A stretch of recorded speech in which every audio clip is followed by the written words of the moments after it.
Hello students, मैं अंजलि पयाल स्वागत करती हूं आपका आईसीटी वर्चुअल क्लास में। कैसे हैं आप सब लोग? उम्मीद करती हूं आप सब लोग अच्छे होंगे और अपनी लाइफ में बहुत बेहतर कुछ कर रहे होंगे। आज हम बात कर रहे हैं क्लास 12th की केमिस्ट्री की, जिसमें हमारा 7th चैप्टर चल रहा है द पी ब्लॉक एलिमेंट्स, यानी पी ब्लॉक के तत्वों की बात कर रहे हैं।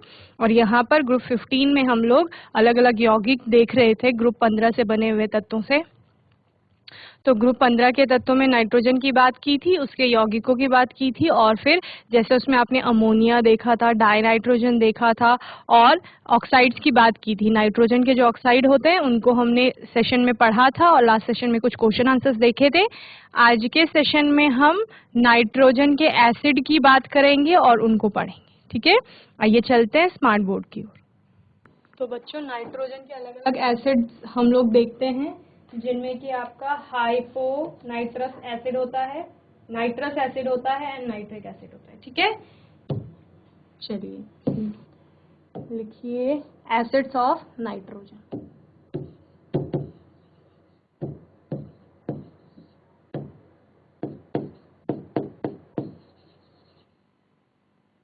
यानी नाइट्रोजन के अम्ल।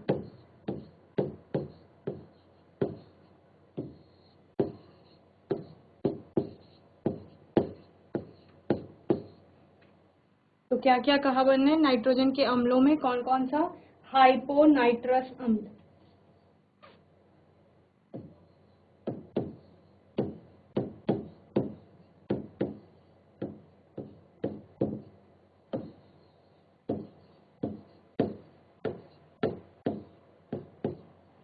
हाइपो नाइट्रस अम्ल H2N2O2। ठीक है, H2N2O2। दूसरा है नाइट्रस अम्ल, नाइट्रस एसिड जिसे कहा जाता है।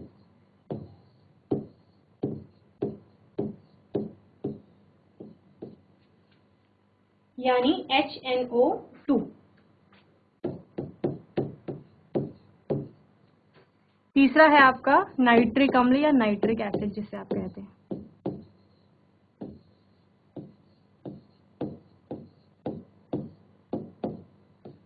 वो क्या होता है? HNO3। ठीक है, तो ये तीन प्रकार के आपके एसिड बताए गए हैं यहाँ पे नाइट्रोजन के, जिनमें कि आपकी अलग अलग ऑक्सीडेशन स्टेट में नाइट्रोजन होगी। H2N2O4 hyponitrous acid, HNO2 nitrous acid और HNO3 नाइट्रिक एसिड। ठीक है, ये सारे ऑक्सो अम्ल आपके नाइट्रोजन बनाती है। क्या बनाती है? ऑक्सो अम्ल। ऑक्सो अम्ल ऑक्सीजन है ना यहाँ पे प्रेजेंट साथ में, ऑक्सो अम्ल बन रहे हैं। चलिए नाम लिखिए तीनों का। और बच्चे, इसमें हम देखते हैं कि जो सबसे ज्यादा इम्पोर्टेंट है, आपकी महत्वपूर्ण है, वो कौन सी है? नाइट्रिक अम्ल है, यानी कि नाइट्रिक एसिड, ये वाला। इसकी अभिक्रियाएं ज्यादातर जगह पर, ज्यादातर अभिक्रियाओं में इसका उपयोग हमको देखने को मिलता है, और इसी के हम सारे विरेचन की विधियों की, प्रॉपर्टीज की, स्ट्रक्चर की यहाँ पर बात करेंगे। ओके,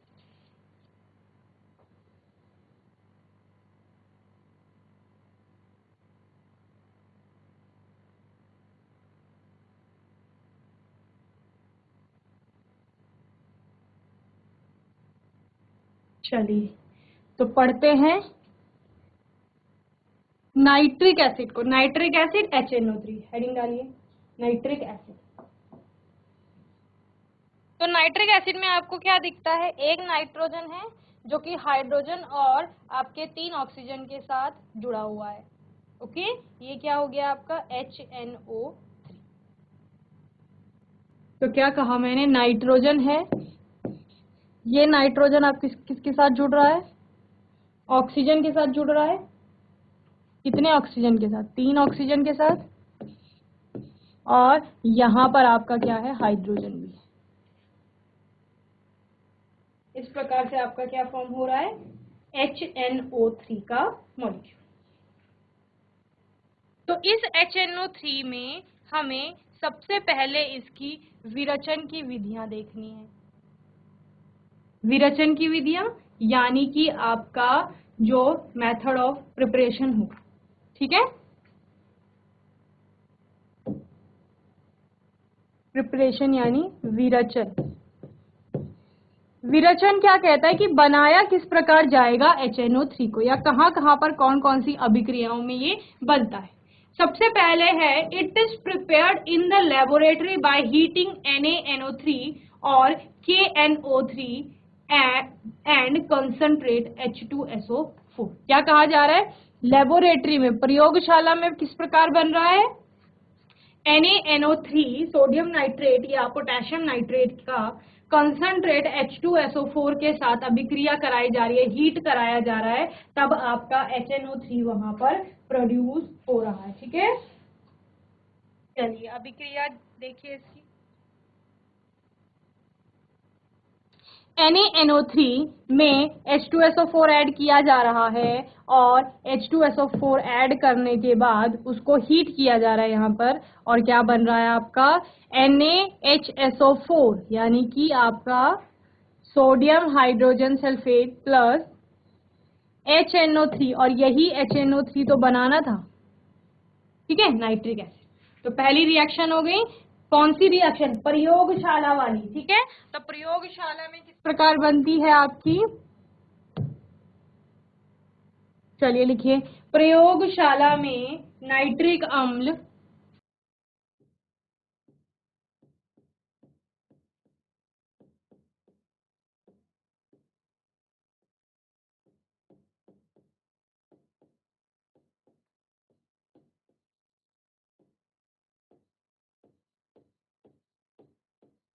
प्रयोगशाला में नाइट्रिक अम्ल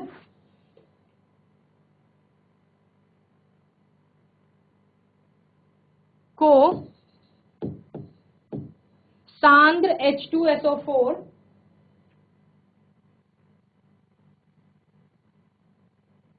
को सांद्र यानी कंसंट्रेट H2SO4 तथा NaNO3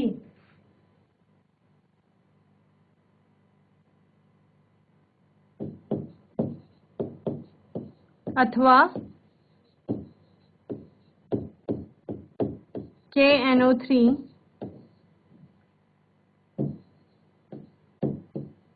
के साथ गर्म करके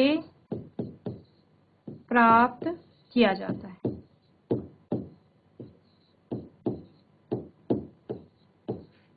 तो सिंपल प्रयोगशाला मेथड क्या हो गया, सोडियम का नाइट्रेट या पोटेशियम का नाइट्रेट, इन दोनों में से एक नाइट्रेट लिया, उसमें डाल दिया गया सांद्र H2SO4, सांद्र H2SO4 डाल दिया। अब क्या करेंगे, गर्म करेंगे, और गर्म करेंगे तो वहां पर प्रोडक्ट बनेगा, और साथ साथ आपका क्या बनेगा, HNO3 प्रोड्यूस हो जाएगा। यानी कि ये क्या है आपका, ये है आपका नाइट्रिक एसिड।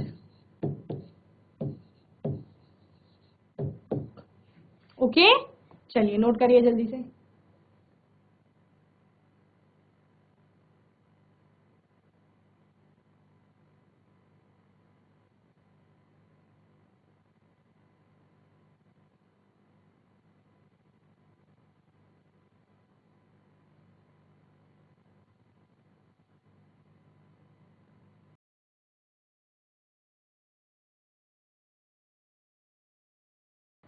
चलिए आगे देखते हैं, method of manufacture of nitric acid by Ostwald process. ठीक है, ओस्टवाल्ड प्रक्रम के द्वारा आपका किस प्रकार से नाइट्रिक एसिड को प्रिपेयर किया जाता है, बनाया जाता है, वो हम देखेंगे। ठीक है, तो लिखिए ओस्टवाल्ड प्रक्रम द्वारा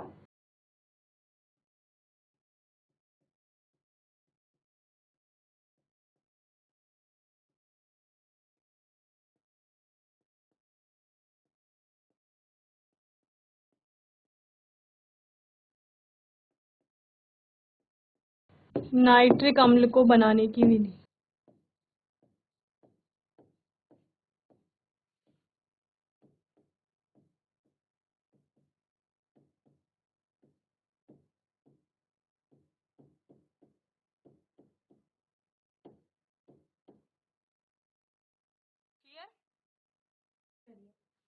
मेथड क्या है आपका, इसमें क्या होता है, आपका NH3 ली जाती है और NH3 में आपका जितना भी एनवायरनमेंट में ऑक्सीजन प्रेजेंट है उसके साथ NH3 की उत्प्रेरकीय अभिक्रिया कराई जाती है, ठीक है।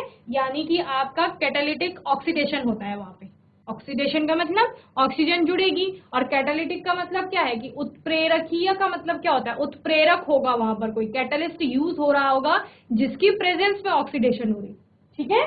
तो उसकी प्रेजेंस में ऑक्सीडेशन होगी तो आपका क्या बनेगा, वहां पर आपकी नाइट्रिक एसिड बनेगी, ओके।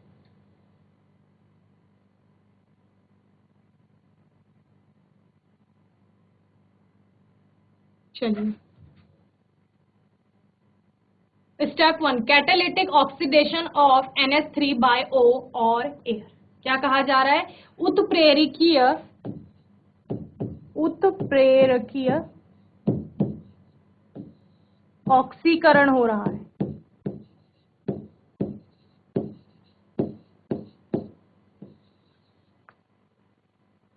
किसका, अमोनिया का।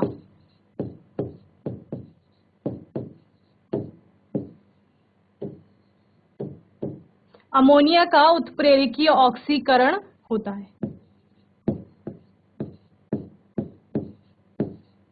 और किसकी प्रेजेंस में, ऑक्सीजन की उपस्थिति में। ऑक्सीजन के साथ होता है ना, ऑक्सीजन भी रहती है वहां पर, तो आप ऑक्सीजन की उपस्थिति में बोल सकते हैं, हवा की उपस्थिति बोल सकते हैं, ठीक है। पहला स्टेप कहता है। चलिए, तो ये आपकी रिएक्शन है, क्या हो रहा है, अमोनिया ली गई है और अमोनिया में आपका क्या किया जा रहा है,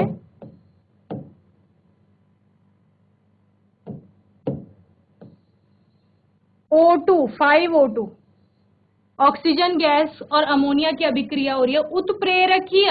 तो उत्प्रेरक क्या लिया, प्लेटिनम, RH गॉस, कैटलिस्ट, ये क्या है, उत्प्रेरक है। टेम्परेचर लिया जा रहा है 500 केल्विन, अब एक बार का प्रेशर है और क्या बन रहा है, 4NO + 6H2O। तो पहले स्टेप में आपका क्या होता है, अमोनिया जो रिएक्ट करती है ऑक्सीजन के साथ या उसका ऑक्सीजन हो करके क्या बन रहा है, नाइट्रिक ऑक्साइड NO बन रहा है और साथ में H2O फॉर्म हो रही है, ठीक है।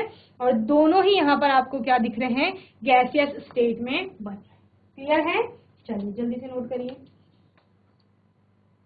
तो यानी कि ओस्टवाल्ड की जो विधि है उसमें हम स्टेप बाय स्टेप इस अभिक्रिया को लेकर चलेंगे। पहले स्टेप में हमने नाइट्रिक ऑक्साइड को प्रोड्यूस करा दिया, अब इस नाइट्रिक ऑक्साइड के साथ दोबारा से ऑक्सीजन को जोड़ा जाएगा और नाइट्रोजन डाइऑक्साइड बनाया जाएगा, ओके। एंड देन लास्ट की स्टेप में आपका क्या होता है कि जो नाइट्रोजन डाइऑक्साइड होती है उसको पानी में मिलाया जाता है और पानी में मिलाने के बाद आपका HNO3 प्रोड्यूस होती है। तो 3 स्टेप है। चलिए, फर्स्ट स्टेप क्लियर, क्या बन गई आपकी, NO बन गई ये, ठीक है। यानी कि इसको क्या कहेंगे, इसको कहेंगे नाइट्रिक ऑक्साइड, ठीक है। चलिए, step 2, NO thus formed combines with O2 giving NO2। क्या कहा गया,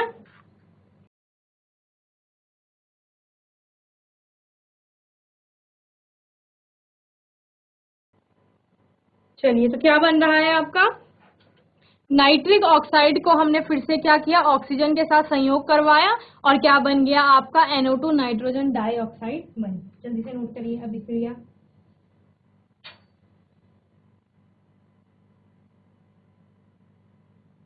तो यहां पर आप लिखेंगे नाइट्रिक ऑक्साइड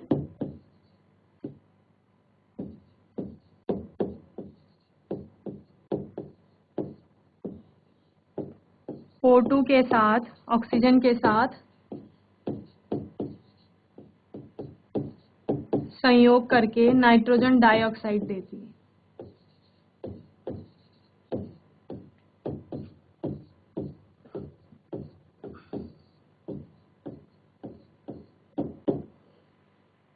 ठीक है, तो ये आपका क्या हो गया, ये आपका हो गया नाइट्रोजन डाइऑक्साइड।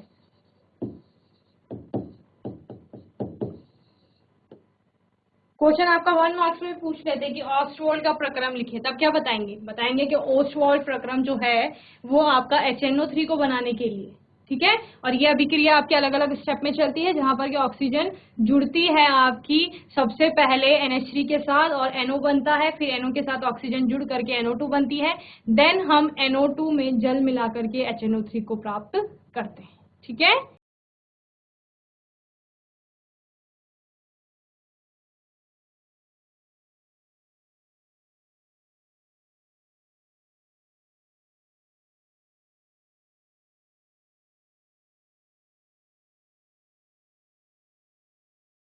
चलिए अब थर्ड स्टेप देखिए। थर्ड स्टेप में मैंने क्या बोला? नाइट्रोजन डाइऑक्साइड है, इसमें H2O डाल दो। तो बच्चों यहाँ पर सेकेंड स्टेप में हमने क्या देखा कि नाइट्रिक ऑक्साइड जो आपकी प्रोड्यूस हो रही है उसमें O2 के संयोग करने से क्या हो जाता है? NO2 वो बन जाती है। फिर हमने क्या कहा? थर्ड स्टेप में आपका थर्ड स्टेप जो आएगा वहां पर जो NO2 फॉर्म हुई है आपकी सेकेंड स्टेप में, यानी नाइट्रोजन डाइऑक्साइड, जो कि किस स्टेट में है? आपकी गैसियस स्टेट में है। अब उस गैस को क्या करेंगे? H2O लेंगे जो कि लिक्विड स्टेट में होगा, पानी, और उसमें क्या कर देंगे? उसमें आपकी NO2 को मिला देंगे पानी के साथ, ठीक है, थर्ड स्टेप में। तो आपका क्या बन जाएगा? HNO3 यानी कि नाइट्रिक एसिड प्रोड्यूस हो जाएगा। ओके, तो यही हमें प्रोड्यूस कराना था। और साथ में आपकी क्या बन रही है? NO बन रही है। और जैसे मैंने आपको बताया कि चूंकि नाइट्रिक ऑक्साइड भी साथ में प्रोड्यूस हो रही है तो इसको पुनः चक्रित कर लेंगे, और पुनः चक्रित करने के बाद आप दोबारा से इसको ले जा लेंगे। कहाँ? क्योंकि नाइट्रिक ऑक्साइड का यूज आप सेकेंड स्टेप में कर रहे हैं, ठीक है। तो उसी सेकेंड स्टेप में दोबारा से नाइट्रिक ऑक्साइड आपको मिल रही है चूंकि, तो उसको फिर से आप HNO3 बनाने में यूज कर सकते हैं। और जो बनी हुई HNO3 है, अगर उसको सांद्र करना है आपने, तो आप क्या करेंगे? आसवन विधि के द्वारा कर लेंगे, या फिर कंसंट्रेट H2SO4 के द्वारा भी उसको सांद्रित कर लिया जाता है, ठीक है। आसवन के द्वारा 68% तक सांद्रित हो जाती है, और वहीं हमने बोला H2SO4 द्वारा जब इसका निर्जलीकरण होगा तो उसके द्वारा ये 98% तक सांद्र हो जाएगी। ओके, चलिए स्ट्रक्चर संरचना देखते।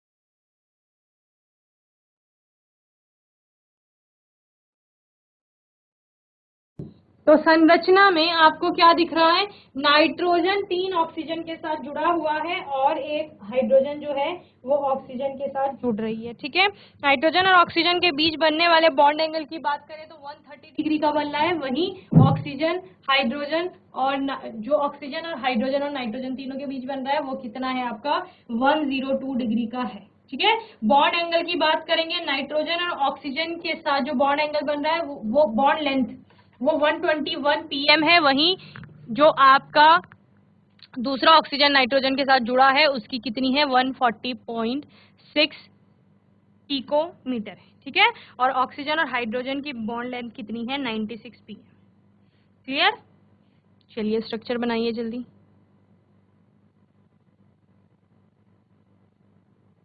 तो यहाँ पर नाइट्रोजन एक ऑक्सीजन के साथ डबल बॉन्ड बनाते हुए दिख रहा है, और दूसरे ऑक्सीजन के साथ आपको क्या दिख रहा है कि उस पर पॉजिटिव आया है और ऑक्सीजन पर निगेटिव चार्ज आया। दैट मीन्स कि वो अपने इलेक्ट्रॉन उधर को शिफ्ट कर रहा होगा ऑक्सीजन की साइड को, इस वजह से उस पर क्या आ रहा है? पॉजिटिव चार्ज आ रहा है। और वहीं पर ऑक्सीजन पे क्या आ रहा है? क्योंकि वो इलेक्ट्रॉन नाइट्रोजन से ग्रहण कर रहा है तो उस पर निगेटिव चार्ज आएगा। ओके,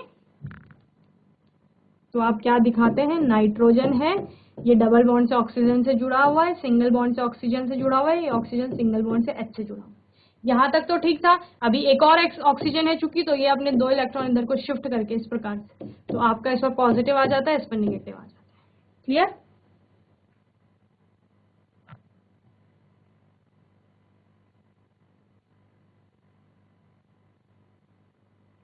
प्लेनर इसका मॉलिक्यूल होता है, समतलीय संरचना इसकी होती है।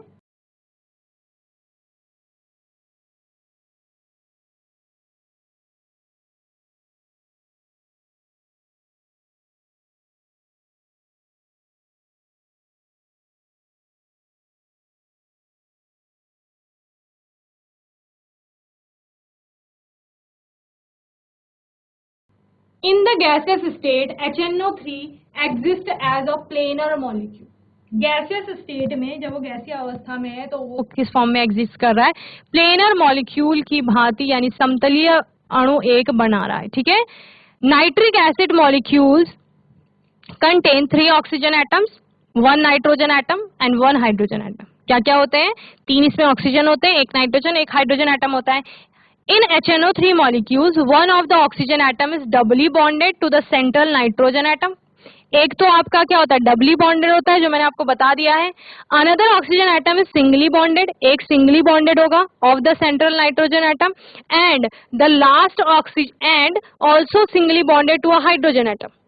समझ रहे हो ना क्या कहा जाए कि HNO3 है तो नाइट्रोजन एक तरफ तो डबल बॉन्ड बना रहा है, एक साइड ये O के साथ सिंगल बॉन्ड बना रहा है, और जो O के साथ सिंगल बॉन्ड बना रहा है यही ऑक्सीजन एक तरफ से सिंगल बॉन्ड H के साथ बना रही है. इतना हमने पढ़ लिया. कहां तक? यहां तक. इतना समझ आ गया simply. Then the last oxygen, जो लास्ट ऑक्सीजन है वो क्या कर रहा है? Atom in the nitric acid molecule has a charge of -1 and is singly bonded to the central nitrogen atom. यानी कि अब एक ऑक्सीजन जो है वो नाइट्रोजन के साथ सिंगल बॉन्ड बनाएगी और इस पर सिंगल नेगेटिव चार्ज आ जाएगा और नाइट्रोजन पर क्या आ जाएगा? पॉजिटिव चार्ज आ जाएगा. ठीक है. Since nitrogen atom at the center of the molecule is participating in 4 covalent bonds, क्योंकि नाइट्रोजन आपका सेंट्रल में है और ये 4 कोवेलेंट बॉन्ड बना रहा है, और जिनमें से with 3 oxygen atoms, 3 oxygen atom के साथ, 3 ऑक्सीजन के साथ तो सिर्फ आपका नाइट्रोजन जुड़ रहा है, जैसे आप देख रहे हो, है ना. नाइट्रोजन के अलावा तो कोई किसी के साथ वो बॉन्ड नहीं बना रहा है. हाइड्रोजन जो है वो ऑक्सीजन के साथ जुड़ रही है, नाइट्रोजन के साथ डायरेक्टली नहीं जुड़ रहा है. तो 3 ऑक्सीजन एटम के साथ नाइट्रोजन 4 बॉन्ड बना रहा है, तो it has a charge of +1. Okay, इस वजह से नाइट्रोजन पे +1 चार्ज आ रहा है. Okay, therefore the net charge on the nitric acid molecule is 0. HNO3 में ओवरऑल तो कोई चार्ज नहीं है ना, हमने सिर्फ HNO3 लिखा, उसमें प्लस माइनस कुछ नहीं लगाया. तो ओवरऑल जो मॉलिक्यूल है वो कैसा है? उदासीन है. क्यों? क्योंकि वहां पर ऑक्सीजन में नेगेटिव चार्ज है वो एक ही है, नाइट्रोजन में पॉजिटिव चार्ज है वो भी एक ही है, तो दोनों का पॉजिटिव नेगेटिव बैलेंस हो रहा है. ओके, तो ओवरऑल कोई चार्ज नहीं आ रहा है, नेट चार्ज जिसकी बात कर रहे हैं, total. Okay, the positive charge on the nitrogen atom and the negative charge on the oxygen atom cancel each other. Okay, जो आपका पॉजिटिव चार्ज है नाइट्रोजन का और ऑक्सीजन का नेगेटिव चार्ज है वो दोनों एक दूसरे को कैंसिल कर रहे हैं, इस वजह से ओवरऑल मॉलिक्यूल न्यूट्रल है.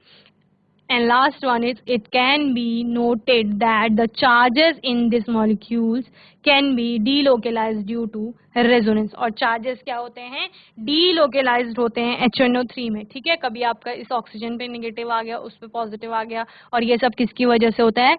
अनुनाद की संरचनाओं के अनुसार के कारण हो रहा है. ठीक है, चलिए जल्दी से नोट करिए.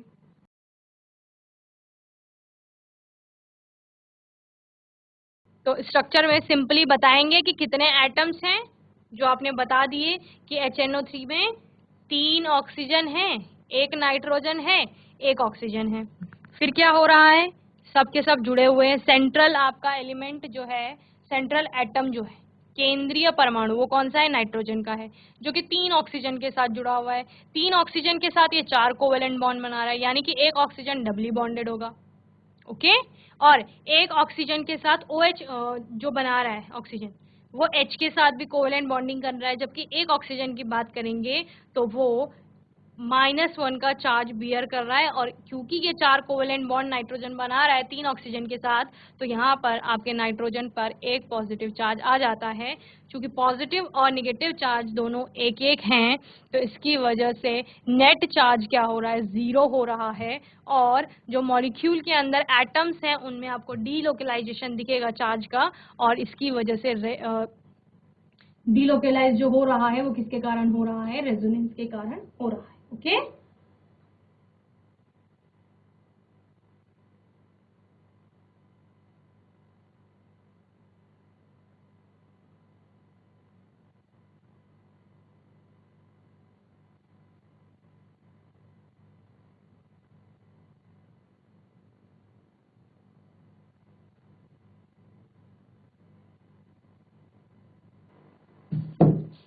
जो डीलोकलाइजेशन की बात की जा रही है उसको समझिए. डीलोकलाइजेशन अभी आपने देखा इस O पे नेगेटिव है, इसी को हम दोबारा से बना लेंगे. L, ये ऊपर वाला ऑक्सीजन जो है इस पर निगेटिव आ जाएगा, ठीक है, और ये डबल बॉन्ड O ये वाला हो जाएगा, यहीं पर N O आपका यहाँ पर है और साथ में H जुड़ रहा है, ठीक है। अभी भी इस पे नाइट्रोजन भी प्लस आ गया, ठीक है। तो इस प्रकार से डीलोकेलाइजेशन होता है चार्ज का रेजोनेंस के कारण।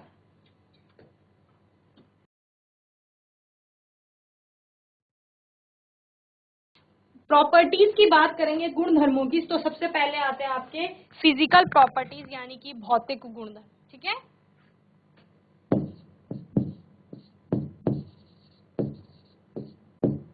गुणधर्म में सबसे पहले बात करेंगे भौतिक गुणधर्मों की।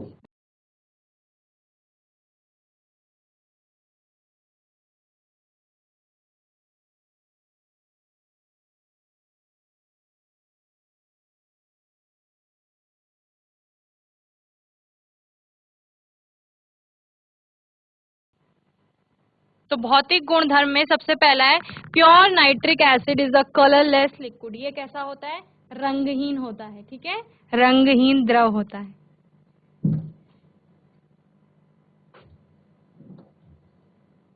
दूसरा, इट हैज बॉइलिंग पॉइंट, इसका क्वथनांक कितना होता है? 355.6 केल्विन होता है।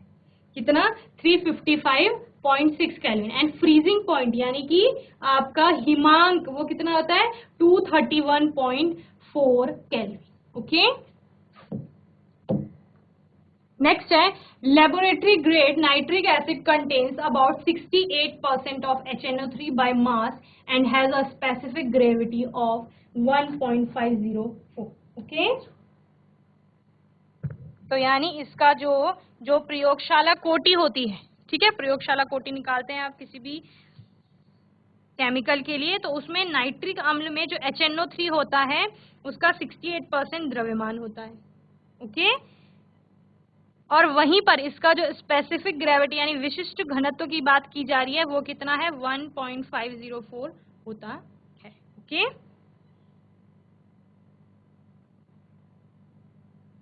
The impure acid is generally yellow. अगर आपका इम्प्योर है यानी अशुद्ध है, किसी प्रकार से नाइट्रिक एसिड में कोई अशुद्धि है तो वो कैसा होगा? येलो कलर का होगा, due to the presence of nitrogen dioxide. किसकी प्रेजेंस के कारण? नाइट्रोजन डाइऑक्साइड की प्रेजेंस के कारण, और ये एज अ इम्प्योरिटी वहां पर होगा। Okay, then nitric acid containing dissolve nitrogen dioxide is known as fuming nitric acid. Nitric acid containing dissolved nitrogen dioxide, जिस नाइट्रिक एसिड में डिसॉल्व होगी, कौन डिसॉल्व होगी? वही NO2 डिसॉल्व होगी, तो उसको क्या कहा जाता है? आपका फ्यूमिंग नाइट्रिक एसिड कहा जाता है। ठीक है, अगर NO2 वहां HNO3 में घुली हुई है तो उसको क्या कहा जा रहा है? फ्यूमिंग नाइट्रिक एसिड कहा जा रहा है। ओके, चलिए जल्दी से नोट करेंगे इन्हें।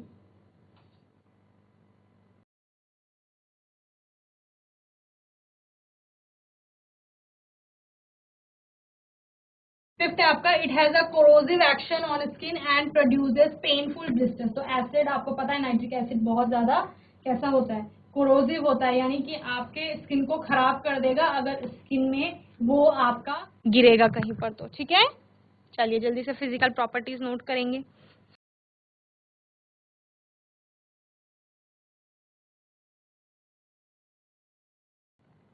तो बच्चों होपफुली आज का सेशन आपको अच्छे से समझ में आया होगा। आज के सेशन में हमने नाइट्रिक एसिड के बारे में पढ़ा और आपको इसे अच्छे से रिवाइज करना है घर पे जाके। इससे पहले हमने नाइट्रोजन के ऑक्साइड्स पढ़े थे, उनको अच्छे से रिवाइज करना है।